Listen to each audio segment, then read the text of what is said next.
तूतिया का रासायनिक नाम क्या है?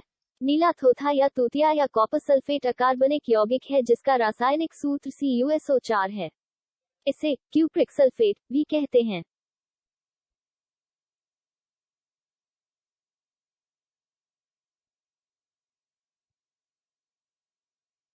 हरिया थोथा क्या है? नीला थोथा एक अयस्क है। आम भाषा में इसे तुतिया, हरिया थोथा भी कहा जाता है। इसका मेरा आजमाया हुआ एक नुक्ता है।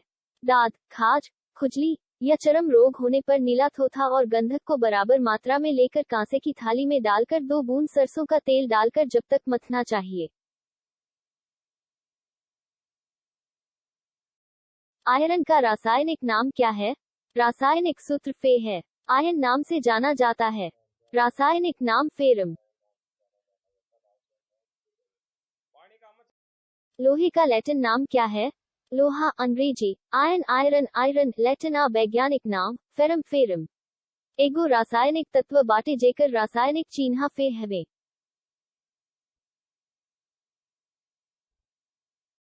लोहा कितने प्रकार का होता है, उनके नाम बताइए। अयस्क से पिग आयरन में आयरन के 3 मूल रूप होते हैं। कच्चा लोहा, कपोला भट्टी से निर्मित, गढ़ा लोहा भट्टी से निर्मित, स्टील बेसिमर कन्वर्टर से निर्मित।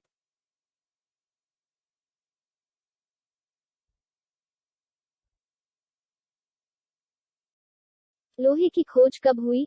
विश्व के भिन्न भागों में लौह प्रयोग का ज्ञान धीरे धीरे फैलने या उत्पन्न होने से यह युग अलग समयों पर शुरू हुआ माना जाता है, लेकिन अनातोलिया से लेकर भारतीय उपमहाद्वीप में यह 1300 ईसा पूर्व के आसपास आरंभ हुआ था। हालांकि कुछ स्रोतों के अनुसार इससे पहले भी लोहे के प्रयोग के कुछ चिन्ह मिलते हैं। लोहे की उत्पत्ति कैसे हुई? लोहे की खोज आज से लगभग 3000 साल पहले हुई थी, जिससे कृषि में वृद्धि हुई थी। लोहे के औजार बनने लगे थे। सिंचाई के लिए नहरें, तालाब, कुएं बनाए जाने लगे थे। धान का रोपण शुरू हो गया था। जुताई के प्रयोग में लिए जाने वाले हल का फल लोहे का बन गया था। लोहा का आविष्कार कब हुआ और किसने किया? लोहा एक खनिज है जिसका आविष्कार नहीं किया गया, लेकिन लोहे का सर्वप्रथम प्रयोग वैदिक काल में हुआ था। पहिया यानी एक ऐसा यांत्रिक पुर्जा जो चक्र के आकार का होता है और एक धुरी पर घूमता है। सबसे पुराने पहिए के सबूत 3500 ईसा पूर्व के हैं, जो प्राचीन मेसोपोटामिया में पाए गए थे। धातुओं की खोज कब हुई? पहले पहल इसकी खोज कब हुई, इस संबंध में ठीक से कुछ नहीं कहा जा सकता, परंतु ऐसा अनुमान है कि यह समय 8000 ई शून्य का आसपास का रहा होगा। प्रकृति में यह मुक्त अवस्था में भी मिलता है। साइप्रस द्वीप में लगभग 3000 ई शून्य में तांबे का बहुत अधिक मात्रा में उत्पादन होता था। सबसे पहले कौन से धातु की खोज हुई? सही उत्तर तांबा है। तांबे का इस्तेमाल सबसे पहले मनुष्य ने 10,000 साल पहले किया था। अतः विकल्प 2 सही है। एक तांबे का झुमका जो अब उत्तरी इराक में खोजा गया है, वह लगभग 8700 ईसा पूर्व का है। सबसे पहले कौन से धातु की खोज हुई? सही उत्तर तांबा है। तांबे का इस्तेमाल सबसे पहले मनुष्य ने 10,000 साल पहले किया था। अतः विकल्प 2 सही है। एक तांबे का झुमका जो अब उत्तरी इराक में खोजा गया है, वह लगभग 8700 ईसा पूर्व का है। तांबे का आविष्कार कैसे हुआ? किस युग में तांबे की खोज हुई थी? सिंधु घाटी सभ्यता 2500 ईसा पूर्व में जब ताम्र पाषाण युग की शुरुआत हुई तब भी यहाँ तांबा निकाला जाता था।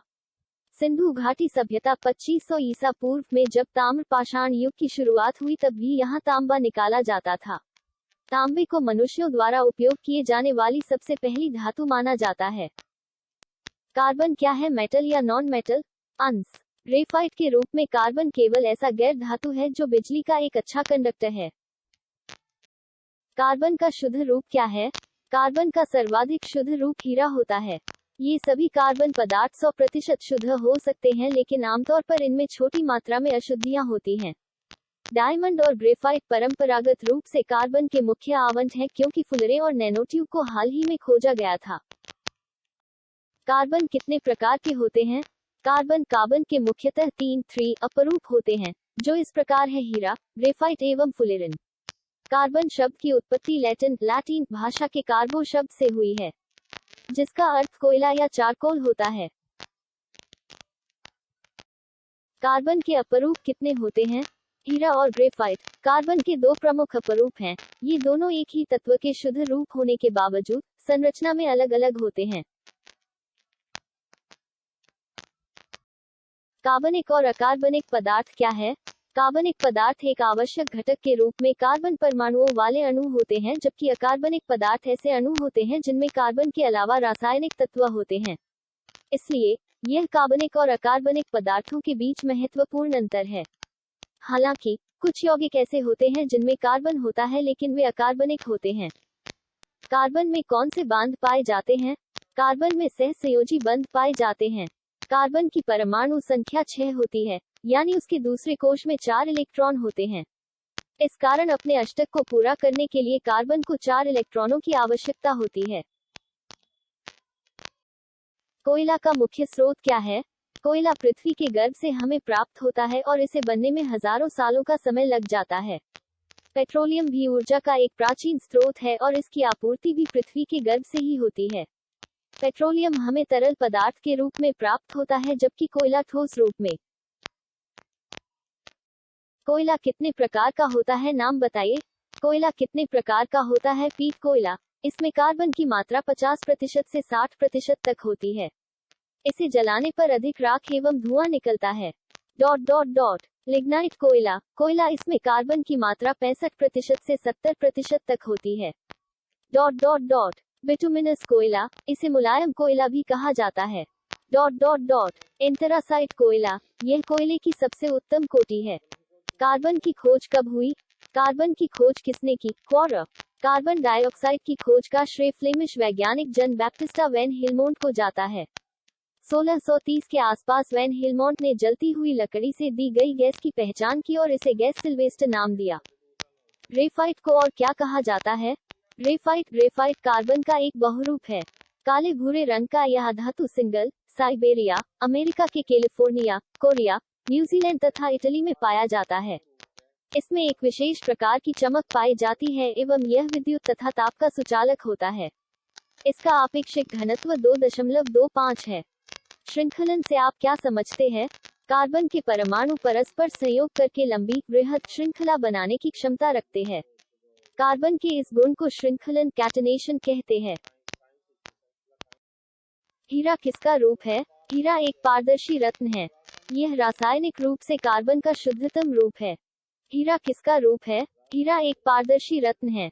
यह रासायनिक रूप से कार्बन का शुद्धतम रूप है। कार्बन के खोजकर्ता कौन है? स्कॉटलैंड के चिकित्सक और रसायन वैज्ञानिक जोसेफ ब्लैक ने 11 जून 1754 को सबसे पहले कार्बन डाइऑक्साइड की खोज की थी। कार्बन डाइऑक्साइड एक गंधहीन, रंगहीन गैस है जो हल्की अम्लीय एसिडिक होती है। यह एक गैर ज्वलनशील गैस है। भारत में कोयला कहाँ कहाँ पाया जाता है? भारत में यह मुख्यतः झारखंड, मध्य प्रदेश, उड़ीसा, पश्चिम बंगाल एवं आंध्र प्रदेश में पाया जाता है।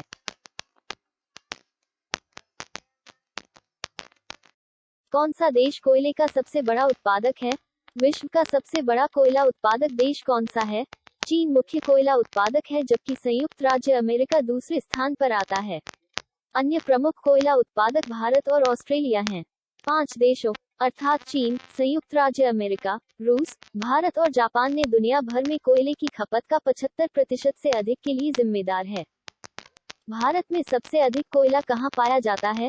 कोयला उत्पादन के संदर्भ में छत्तीसगढ़ राज्य 127.095 करोड़ टन के उत्पादन के साथ सूची में सबसे ऊपर है। झारखंड 113.014 मिलियन टन के उत्पादन के साथ दूसरे स्थान पर आ गया है, जबकि उड़ीसा 112.917 मिलियन टन उत्पादन के साथ तीसरे स्थान पर है। भारत में कितने प्रकार का कोयला पाया जाता है?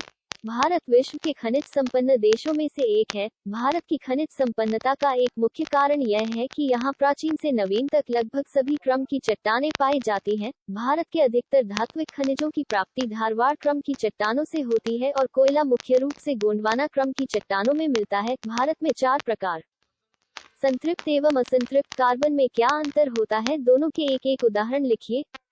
संतृप्त फैटी एसिड में डबल बॉन्ड सीसी केवल एकल बॉन्ड नहीं होते हैं, जबकि असंतृप्त फैटी एसिड में एक या अधिक डबल बॉन्ड सी होते हैं।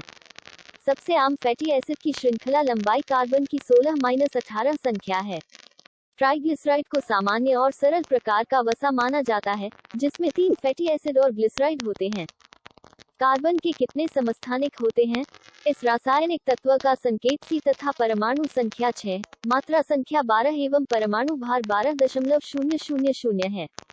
कार्बन के 3 प्राकृतिक समस्थानिक 6C12, 6C13 एवं 6C14 होते हैं। भारत में हीरा कहाँ पाया जाता है? भारतीय खान ब्यूरो के मुताबिक देश में हीरे के भंडार सिर्फ मध्य प्रदेश, आंध्र प्रदेश और छत्तीसगढ़ में ही हैं। यह भंडार मध्य प्रदेश में 90% तक है। NMDC की वेबसाइट के मुताबिक मझगवा खदान की क्षमता सालाना 84,000 कैरेट की है। फुलरीन में कितने कार्बन होते हैं? फुलरीन में 60 कार्बन परमाणु होते हैं। फुलरीन कार्बन का एक अपरूप विरल मात्रा में प्रकृति में पाया जाता है। यह कालिक और अंतरातारकीय स्थान में पाया जाता है। फुलरीन का पहला उदाहरण बकमिंस्टर फुरीन C60 है। कार्बन के 3 अपरूप कौन कौन से हैं? कार्बन के अपरूप जिनमें कोई निश्चित ज्यामिति तथा बंध कोण नहीं पाया जाता है, उन्हें अक्रिस्टलीय अपरूप कहते हैं। उदाहरण कोल, कोक, काष्ठ चारकोल, जंतु चारकोल गैस कार्बन तथा काजल। कार्बनिक और अकार्बनिक पदार्थ क्या है? कार्बनिक पदार्थ एक आवश्यक घटक के रूप में कार्बन परमाणुओं वाले अणु होते हैं, जबकि अकार्बनिक पदार्थ ऐसे अणु होते हैं जिनमें कार्बन के अलावा रासायनिक तत्व होते हैं। इसलिए यह कार्बनिक और अकार्बनिक पदार्थों के बीच महत्वपूर्ण अंतर है। हालांकि कुछ यौगिक ऐसे होते हैं जिनमें कार्बन होता है लेकिन वे अकार्बनिक होते हैं। कोयला उत्पादन में प्रथम राज्य कौन है? पहले नंबर पर छत्तीसगढ़ में स्थिति ACCL, दूसरे नंबर पर ओडिशा में स्थिति MCL तथा तीसरे नंबर पर में स्थित NCL है। चौथे स्थान पर झारखंड स्थित CCL एवं BCCL का कुल उत्पादन मिलाने पर झारखंड आता है। हालांकि कोकिंग कोल के कारण झारखंड झरिया कोयला क्षेत्र अभी भी सबसे महत्वपूर्ण है। हीलियम की खोज कब और किसने की? पियरे जेनसेन और नॉर्मन लॉकियर ने पहली बार 18 अगस्त 1868 को सूर्य ग्रहण के अवसर पर सूर्य के क्रोमोस्फीयर के स्पेक्ट्रम में हीलियम को पीले रंग की रेखा के रूप में देखा। यह सोडियम की पीली रेखा से अलग था, इसलिए जेनसेन ने इस रेखा को D3 और सर जे नाम दिया। रेडियम की खोज किसने और कब की? पियरे और मैरी क्यूरी ने रेडियम की खोज की है। 20 अप्रैल 1902 को मैरी और पियरे क्यूरी ने पेरिस में अपनी प्रयोगशाला में खनिज पिचब्लेंड से रेडियोधर्मी रेडियम लवण को सफलतापूर्वक अलग किया। रेडियम को अलग करने के 1 साल बाद वे रेडियोधर्मिता की अभूतपूर्व जांच के लिए फ्रांसीसी वैज्ञानिक के हाइड्रोजन और हीलियम में सबसे हल्की गैस कौन सी है? दुनिया की सबसे हल्की गैस हाइड्रोजन है। हाइड्रोजन अंग्रेजी हाइड्रोजन एक रासायनिक तत्व है। यह आवर्त सारणी का सबसे पहला तत्व है जो सबसे हल्का भी है।